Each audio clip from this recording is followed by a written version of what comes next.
ওই শোনো, তুমি পায়ে ব্যথা পাইছো কেমনে? পড়ে গিয়ে। আচ্ছা, এটা নইলে বুঝলাম, তোমার আঙ্গুল কাটলো কিভাবে? সবজি কাটতে গিয়ে। বাহ, মন কই থাকে তোমার? তোমার কাছে। সব দোষ তোমার, সারাদিন তো তুমি আমার মনের মধ্যে ঘুরপাক খাও, তো আমার কি দোষ? আচ্ছা, তাই না? হুম। এই শোনো, সাথে নেই আমি তোমার, একটু নিজের খেয়াল রেখো প্লিজ, কারণ তোমার জন্য অন্য একটি মানুষ বেঁচে আছে। জি, আচ্ছা, তুমিও তোমার খেয়াল রাখবে, ঠিক আছে? আচ্ছা। আচ্ছা, এখন রাখি, পরে কথা হবে। ওকে আমার রাহু পাখি, ঠিক আছে, যাও। পরদিন রেহানা আমাকে আবারও কল দেয়। হ্যালো। বলো। আমি না তোমাকে একটা কথা বলতে চাই। হ্যাঁ আমার রাহু পাখি, বলো কি বলবা? না মানে, আমি আর এই রিলেশনটা রাখতে পারবো না। মানে কি বলছো তুমি এসব? আমার লগে মজা লও? হ্যাঁ, সত্যি শুনছো, তোমার আর আমার রিলেশনটা কেউ মেনে নেবে না। আমার পরিবারের কেউ আমাদের রিলেশনটা লাইক করে না। তুমি কি যা বলছো ভেবে বলছো? থাকতে পারবা তো আমাকে ছেড়ে? হ্যাঁ, আমি যা বলছি ভেবেই বলছি। আচ্ছা রাখি, ভালো থেকো।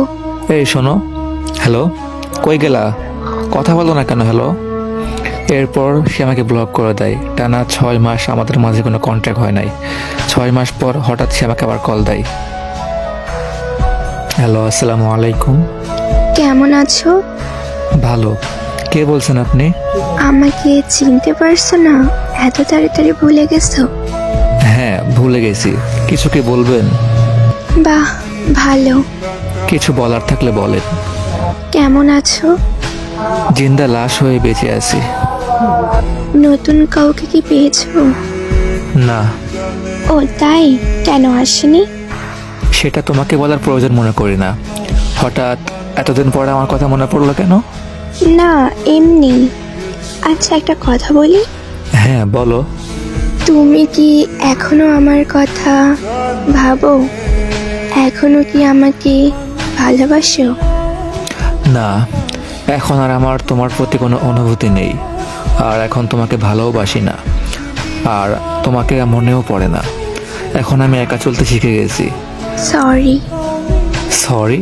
সরি কেন বলতেছো? না, কিছু না। আচ্ছা, তোমাকে একটা কথা বলবো? বলো। আচ্ছা, বলতে পারবা আমি কি এমন দোষ করছিলাম যে আমাকে ছেড়ে অন্য এক ছেলের হাত ধরে চলে গেলা? আমার কি এমন অপরাধ ছিল যে আমাকে কষ্ট দিলা? আমার জীবনটা তো নষ্ট করছো, কিন্তু এখন যে তোমার জীবনে আছে তাকে কষ্ট দিও না প্লিজ। আচ্ছা, এখন যদি আমি তোমার জীবনে ফিরে আসতে চাই, তাহলে কি করবে? শোনো, আমি এমন একটা ছেলে যে আমাকে পাবে সে অনেক লাকি, বাট তুমি তো আমাকে পেয়েও হারিয়েছো। তোমার মতো বোকা আর হয় না। প্লিজ ফিরে এসো, আমি তোমাকে ছাড়া থাকতে পারবো না। তুমি আমারে ঠকাইছো, তার মানে আমি বোকা না? আমি তোমারে বিশ্বাস করছি, তাই তুমি আমারে ঠকাইছো। তো তোমার জন্য আমার লাইফ আর কোনো জায়গা নেই। তো গাইস, এই ছিল আজকের গল্পটি ভালো লাগলে সবাই লাইক কমেন্ট শেয়ার করে দিবেন। আর সবাই প্লিজ পেজটি ফলো করবেন আর আমাদের পাশে থাকবেন। ইনশাল্লাহ ভালো কিছু দেওয়ার ট্রাই করব। তো আজকের ভিডিওটা এই পর্যন্তই। সবাই ভালো থাকবেন, সুস্থ থাকবেন। আল্লাহ হাফেজ গাইস, দেখা হবে নতুন কোনো ভিডিওতে। আসসালামু আলাইকুম।